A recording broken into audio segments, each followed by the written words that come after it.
Good morning, CLC. I invite you in this moment to take a nice, deep, cleansing breath. As you breathe in cool, calming air, allow the love and light to wash over you. And as you breathe out, release any stress or tension, anything that no longer serves you. Let it go. Allow your body to relax and allow your mind to be here now. Universal love enfolds me. Universal wisdom inspires me. Universal spirit enlightens me. Universal power encircles me. I am one, and all is well. As we begin this inner healing process, let me invite you to relax in quiet confidence, opening yourself to the miracle-working higher power. Now symbolize the unity of your thinking and feeling nature by touching your chest with your hand, and let my words act as your own for your own inner healing, acceptance, and receptivity. I acknowledge that there is a power, intelligence, and wisdom greater than my own. I am in the midst of it, and it is in the midst of me, sensitive and responsive to my every thought, word, action, and feeling. I now make this true for myself by saying aloud, I acknowledge.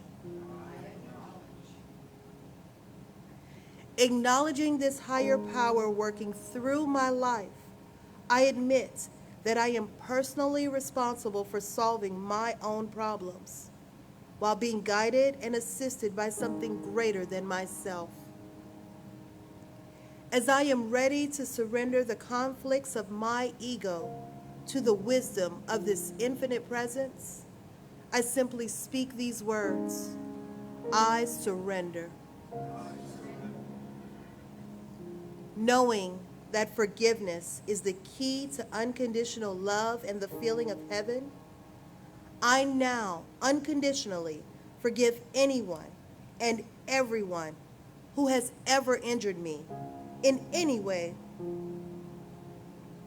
And I now forgive myself for all of my mistaken judgments and their resulting actions. From my deepest level of understanding, I now say, I forgive. Realizing that I continually experience the effects of my own thinking, I now choose to allow this higher power to recreate me deeply, filling my mind with thoughts that are only positive, constructive, loving, and beautiful. I call upon this divine inflow by stating aloud, I choose. I now center upon that one special idea that I am willing to accept as real for me in this coming week. In visualizing that idea as already acted upon and brought to pass, in seeing my idea become a fact of my experience, I enjoy the happiness and peace of my thought fulfilled and gratefully speak these words: I accept.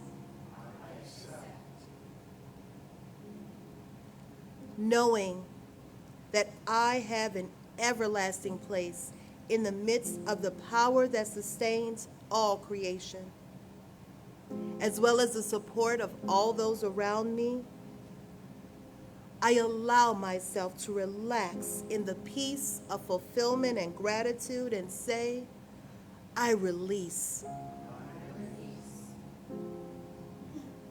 Now, in my mind's eye, I envision the presence of someone near and dear to me.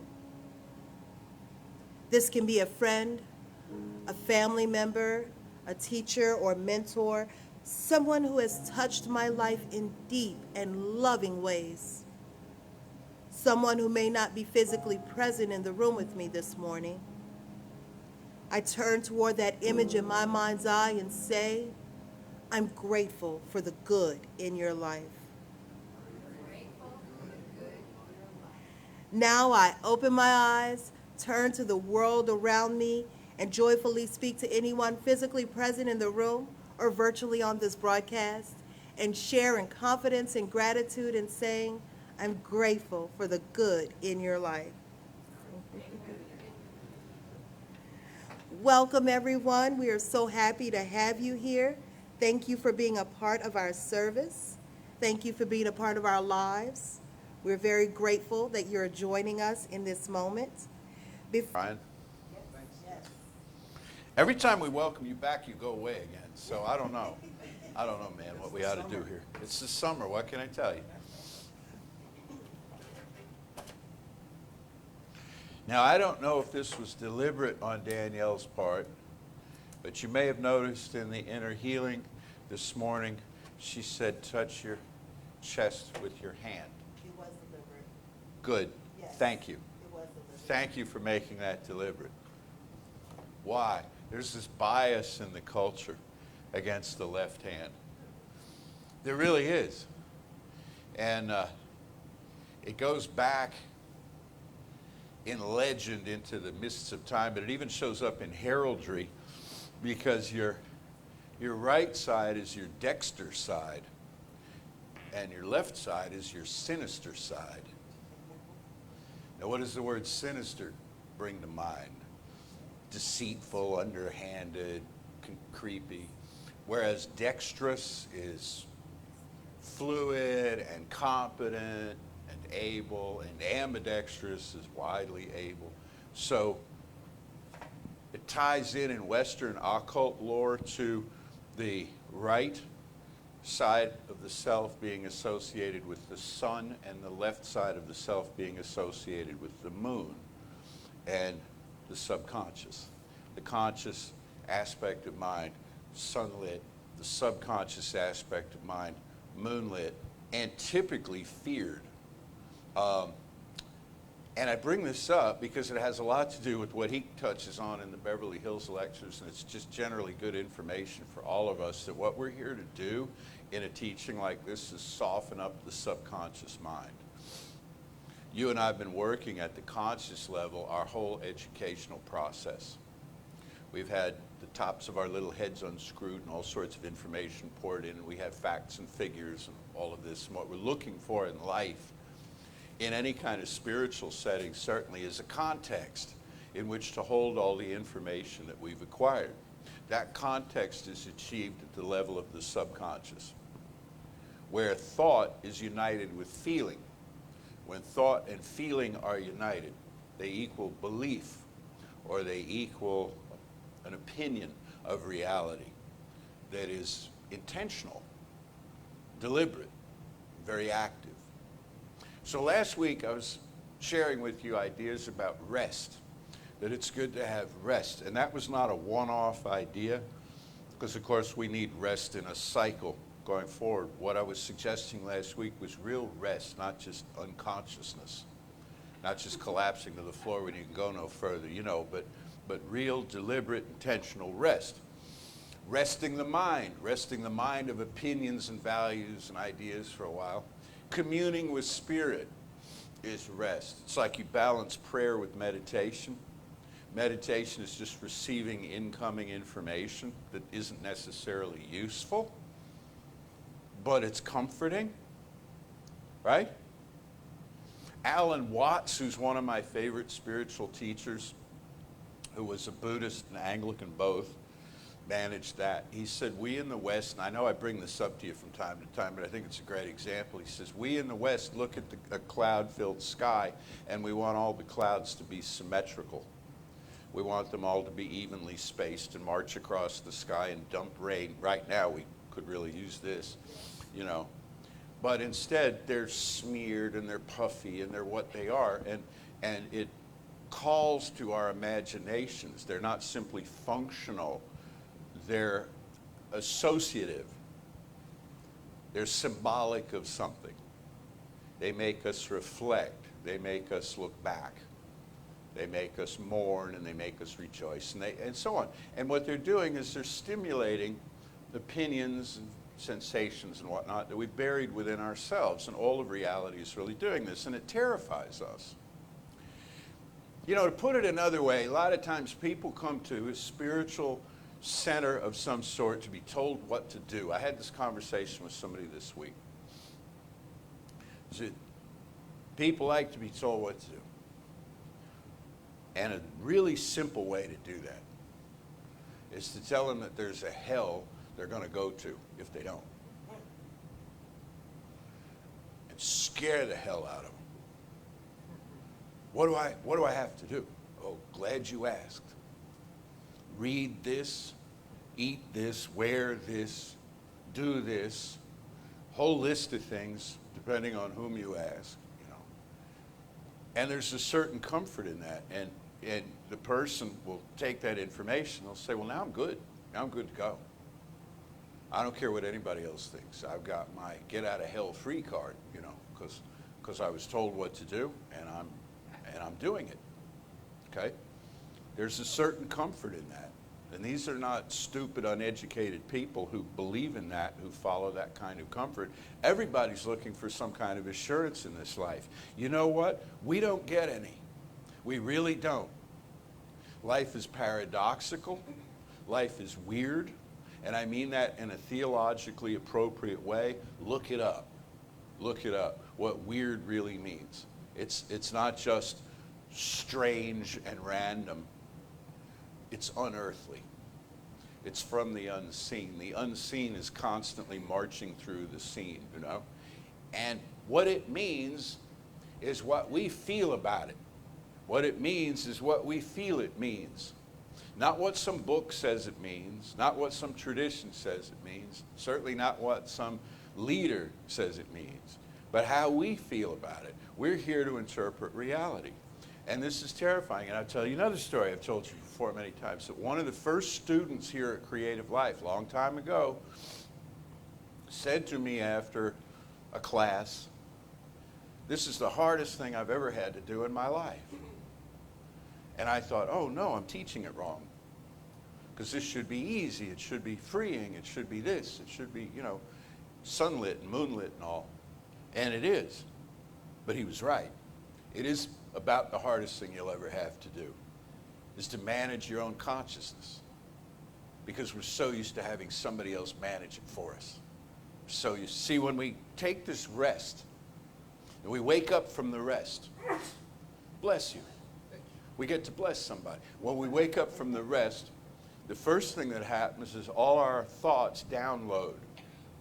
Like if you haven't checked your email in a while, right? It fills up. And if your email is like mine, you've got some important messages in it, you've got some good information in it, you've got some nonsense, you've got some rubbish in it. I get a lot of emails from a certain local window company that I have never done business with, wanting me to have new windows every single day. Also water filters. I do use water filters, but they don't know it, or they shouldn't. And how they do is creepy and probably the subject of another talk. But anyway, so I get water filters and windows and other stuff, and I have to separate all this stuff out, the wheat from the chaff, you know. Well, it's representative of the thought stream that we wake up to when we come out of rest. We remember what day it is, what time it is, and what we need to do, and what we've got hanging over us. You ever do that? You wake up to what have you got hanging over you? What have you not done that you should do? What are you going to need to do? It's not quite time yet to do it, but it is time to start worrying about doing it. 6 months from now, something will be up, and you are concerned about it. And it seems overwhelming. And it tends to determine your feeling about yourself. It tends to determine the kind of day you're going to have. All of this stuff presents itself, and you decide, oh, man, it's Monday. There was a guy on the radio here for years. He finally moved away, but he was on a station where the music was too compelling to not have it be on the radio, to wake you up. He'd come on, well, it's Monday morning, time to drag yourself out of bed and stagger off to work. This is what millions of people, or I don't know, hundreds of thousands or however many people woke up to this on the radio. And you could just feel kind of the collective citywide sag. And then it's Wednesday and we're over the hump. And now it's Friday and it's time to collapse. Unless you're young enough to party. So then you party and then you collapse. And then it's Sunday, traditionally in Christian culture, the time to atone for Friday and Saturday. And try to get all your ducks in a row for Sunday. And we go through these cycles. But seriously, what happens is that all of this information downloads in us and we don't have a context for it and we seem overwhelmed by it. And I know I'm preaching to the choir, if you will, because there's so much going on in the culture right now that is terrifying, outraging, confusing, alarming, depressing, distressing, you name it. Whatever you believe about things, your buttons are being pushed. Wherever you find yourself on the ideological spectrum, you're not happy with what's going on. Something is going on that you're not happy with, maybe several somethings, and it's overwhelming. And so what we tend to want to do is jump up in moral outrage, take a stand, and stand with the people who agree with us. And we'll all together agree that, yes, this is how things should be. And then things are the way they are for a little while longer until they change, because they always change, because things always change. Now, I'm not saying don't have moral outrage. I'm not saying don't take a stand. I'm certainly not saying don't vote or don't speak your truth in the world. What I am saying is this: it will not bring you the peace that you seek. It's important to do, but there's another piece that gets left out, typically in spiritual practice, and that is to turn it over, to release it, to let it go, and let it go in a way that is conscious and deliberate and direct, into a power that knows what it's doing. There is one life, and that life is God, and that life is all the life there is. And that brings me to the Beverly Hills Lectures in this particular passage. These are actual lectures he gave in Beverly Hills back in the day to a small group of people. Ernest Holmes. There is one life, that life is God. Now we detach every thought that contradicts that on the theory that thoughts are things, and that one will neutralize the other and dissolve the idea. You don't treat the effect, you treat the cause, until there arises in your mind a conclusion which is at least more harmonious, happier, and more spiritual and unified than the concept which produced the distress. This is the theory of spiritual healing. It has nothing to do with sending out thoughts. It has nothing to do with holding thoughts. It has nothing to do with influencing anyone. It has nothing to do with sending out thoughts, holding thoughts, influencing anyone. What does it have to do with? The title of today's talk was Behind Every Opinion There's a Story, or Every Opinion Starts with a Story, which is not from Ernest Holmes. It's actually from the New York Times. It was an ad for something they were running.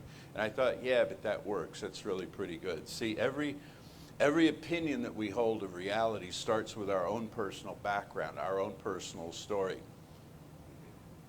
If you inadvertently cut in front of somebody out on the road, and they get all bowed up about it and all crazy angry about it, it's really not about you, and it's really not about that situation. It's about a series of outrages that they feel they have suffered at the hands of society.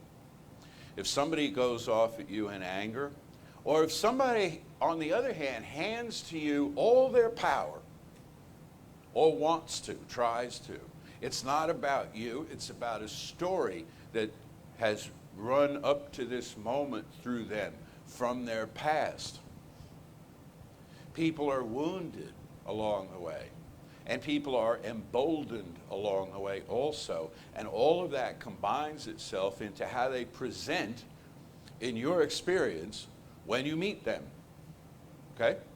Now, if this is true of them, those people, it's also true of you and me. It's true of us, that this is who we are.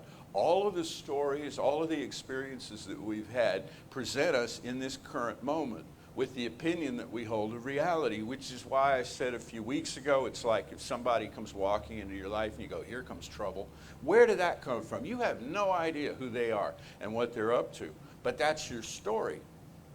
It's because they look like somebody or walk like somebody or in some way make you think of somebody or a series of somebodies who hurt you.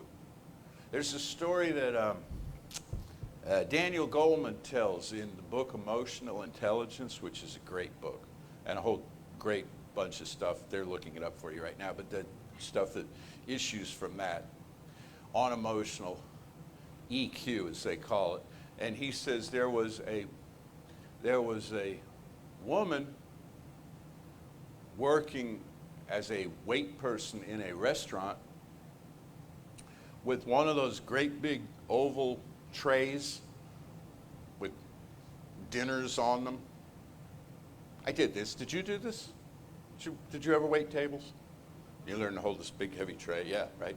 And the little cart thing you put on. Well, she's walking through the restaurant, and the whole thing loaded with dinners goes crash on the floor. Plates go rolling under chairs and all the rest of this. All eyes turn to her. What happened? Did she trip over something? Did somebody bump into her? No. She spotted across the restaurant flaming red hair on the head of someone at a distance whom she could not recognize. But her husband had just left her for someone with flaming red hair. Okay? And he uses this example as a story of how it is that we make these quick associations incorrectly with. Because even if it had been the woman that her husband had left her for, as painful and difficult as that would have been, it served nobody, especially her, to drop a whole tray full of food. But guess what? It was not that person at all. It was somebody who sort of dimly reminded her of her. And we walk through this world like this, being moved around by the stories that we tell ourselves that we've lost track of, but that are embedded in the subconscious mind. And that's what it has to run on. And that's all it has to run on. There is one life, and that life is God, and we are one with God. And at the same time, we are co-creators with God, and the way that we co-create is by selecting information that we put into the subconscious mind, which takes it as law. And when we're putting information into the subconscious mind and are not aware that we are doing so, the subconscious mind does not reject it. It does not, like your computer, say, "Are you sure?" Are you sure you want to save this file or delete this file or do whatever? No, it doesn't even give us a do-over. It just takes it and runs with it, which is why it's vital. It's why those of us who teach this stuff are so passionate about getting the word to everybody. I don't care if they become a religious scientist. I don't care if they join. I'd love if they join this place because it's great. We've widened the circle, but that's not the agenda. The agenda is that everybody I live on this planet with ought to know this. Ought to at least have heard it. Maybe they blow it off because we do for a while. I actually did because my people were involved in religious science for a few years before I was. And they gave me pamphlets like your elders will do. He's a troubled lad, here. read, right? It was the 60s into the 70s. Here, read this, you know. And, it's not about conversion. It's not about stop doing that, start doing this, but whatever. Because we're reviewing in a class now how Ernest Holmes' original idea was not to start a standalone religion, but to augment the religious and spiritual practices that people had by realizing that if whatever you're praying about and whatever it is you think you're praying to, believe in your heart and doubt not that something useful is happening. And it will make you more effective at the religion that you practice. And then later it turned into a kind of standalone thing for those who want it, which apparently is you. You who are sitting here, you who are watching, this is where you are on a Sunday morning, and that's absolutely awesome, but it doesn't stop here by a long shot. So the subconscious mind is the thing that we wake up to in the morning. This is how you're going to feel today. Because if it's a feeling, it's got a subconscious orientation to it. Here's what you're going to feel today. So what do you do about that? You look at the world, you look at it square in the face. Holmes said this, it's been quoted in a number of different contexts when addressing world situations. He says, we look a discordant fact in the face and see the truth behind it. Think of that a moment. We look a discordant fact in the face and see the truth behind it. What is a discordant fact? I'll give you one. Just one for now. World hunger. A beautiful document just came out. I hope you've seen it, Dee, from our spiritual head guy, current head guy, Dr. Edward Viljoen, where he's talking about world food insecurity, talking about food deserts that exist in different communities where, like, a wholesome meal is a gas station burrito because there's no supermarket nearby, much less with fresh farm goods and all of this. Okay, so we look at this and we say this is a discordant fact. This should not exist in the way that it does. Now, what do we do about it? Two things. We take action. We take action, but we take action in a certain way. We take action behind an opinion. Not that somebody's to blame for this perpetuating this outrage, or that humans are just awful to each other, or how miserable this is and how overwhelming and blah, blah, blah. But instead that there's one life, and that life is God, and that life is food. It's food if you need it. It's rain if you need it. It's whatever you need if you need it. That life is food. And we affirm it, and we know it. And this empowers us. Because I tell you something, on a day like today, where we're sitting in here, it's going to be 104 this afternoon. Did you hear that? A feels like number of 116 in this area. A feels like number. Heat index, 116. Right now, today, in some parking lot somewhere, there's a group of people like you feeding hungry people. And you know what? They're hot. They're really, really hot, and they're really tired. And they're sucking wind, as they say, you know. But they're out there doing it. And for that matter, there are people today putting on roofs. I know it's a Sunday, but work goes on. There are people paving roads. There are people putting on roofs. There are people doing all kinds of things that need to be done. Yeah, some of them are making a living at it. Some of them are scratching out a living at it. But people are stepping up and doing what needs to be done. Now, what gives them peace, what gives them momentum, really, in what they're doing, is a spiritual program, is a regular program of spiritual activity that has them be reminded that they are God's love in action, just as they are. That's where you and I commit to bless the world, to bless the world. More on this next week. But when you pray, when you affirm and you know within yourself your own good, your own prosperity, your own well-being,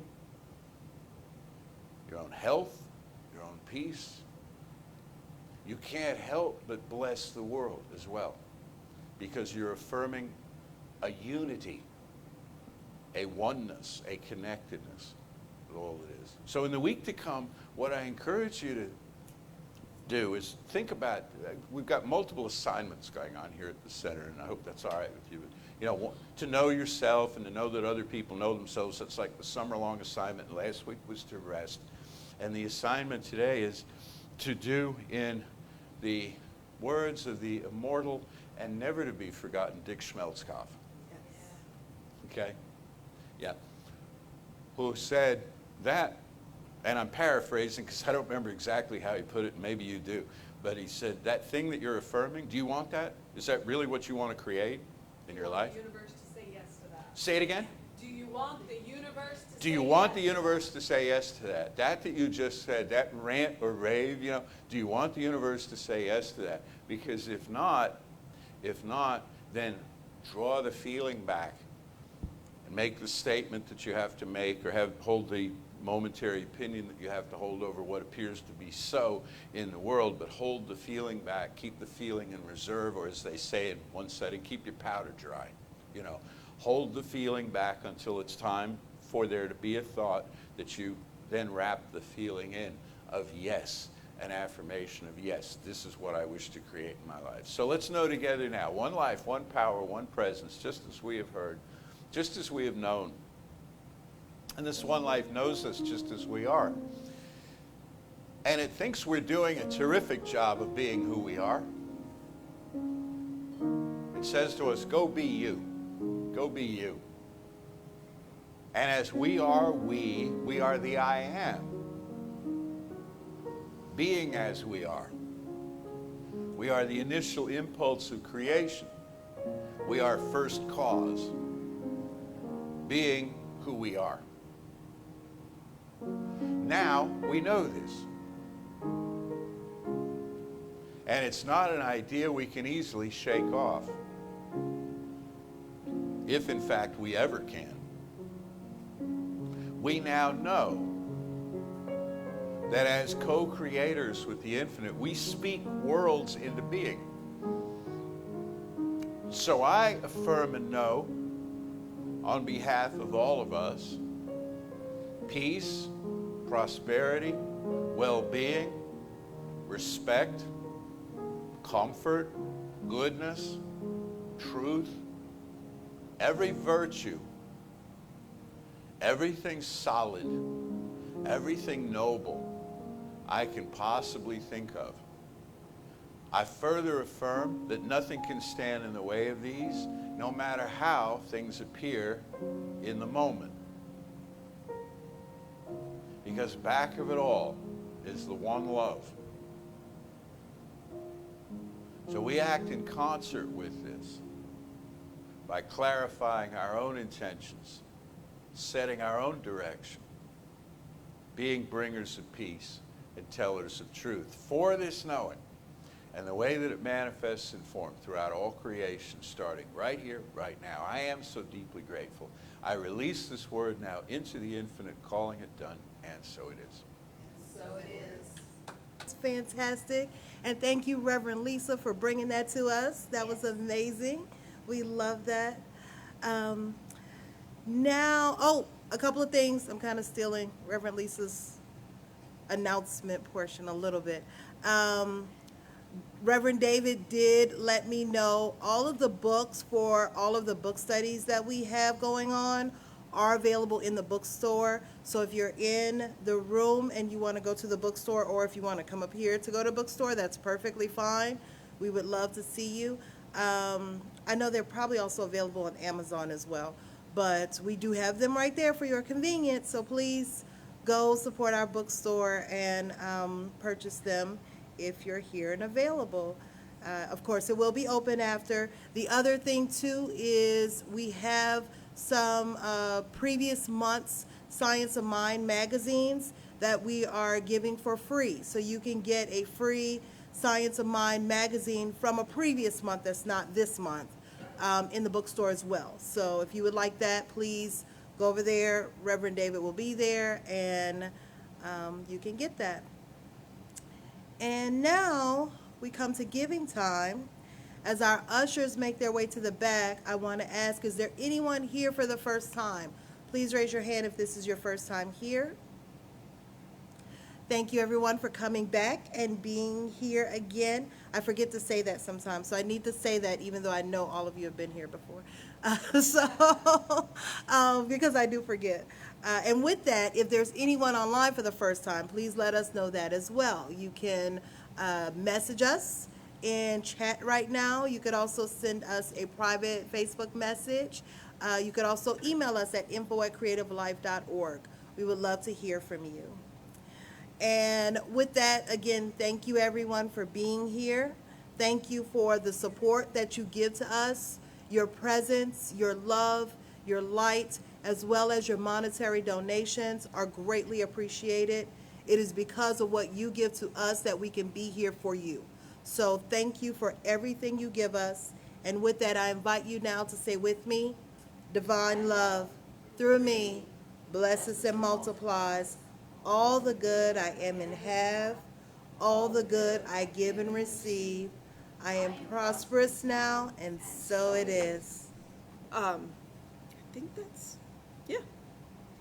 think that's what I needed to tell you. So now I'm going to turn you loose into the 104-degree temperature, which means we're all going to rush to our cars, our air-conditioned cars, rush home to our air-conditioned homes, right?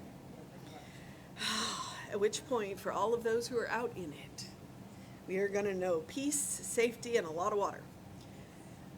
And in the doing of that, we are going to know that there is one life, one power, one presence, one love. And each and every one of us live that life. We are that presence. That power flows through us. And that love is us. And so as we move through this week, as we move through this summer, as we move through our assignments, I know that there is always a place to go. A place within ourselves that is cool, that is comfortable, that is safe, that is loving. And as the world swirls around us in this confusing way that it can do, we know who we are. We reach for that connection. We plug in to that love. We channel that love from an inexhaustible source, a divine source, through us out into the world. Because we truly are God in action. And so we bring that love, that peace, that healing to each other in ways we don't even know. We are the answers to each other's prayers in ways that we don't see. And that is what is amazing, because it is all God, all good, all the time. And so I open up, stretch into that connection, know who I am, know that I am a beloved child of God, know that every eye that I meet, that is a beloved child of God looking back at me. And in that moment, we feel that connection, that love. We both take that deep breath. We all take that deep breath. We breathe in that love. We breathe out that peace. We relax into the knowing that it is going to be good. It is good. We are good. And in the end, it's going to be all right.